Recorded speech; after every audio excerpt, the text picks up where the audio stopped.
গাজীপুরের শ্রীপুরে এসএসসি পরীক্ষায় অন্যের হয়ে পরীক্ষা দিতে গিয়ে ধরা পড়েছেন দুই যুবক। টাকা নিয়ে প্রক্সি দিতে এসে হাতে নাতে ধরা পড়েন তারা। পরীক্ষা চলাকালীন সময়ে কেন্দ্র পরিদর্শক অ্যাডমিট কার্ড পর্যবেক্ষণ করলে প্রক্সির বিষয়টি ধরা পড়ে। 6 মে মঙ্গলবার পরীক্ষা চলাকালে শ্রীপুর পাইলট বালিকা উচ্চ বিদ্যালয় কেন্দ্রে এ ঘটনা ঘটে।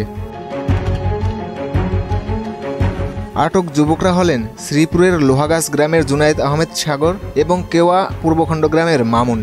আটক ওই যুবকেরা জানান, খায়রুল ইসলাম ও রানা মোল্লার হয়ে 5,000 টাকার বিনিময়ে পরীক্ষা দিতে এসেছিলেন তারা।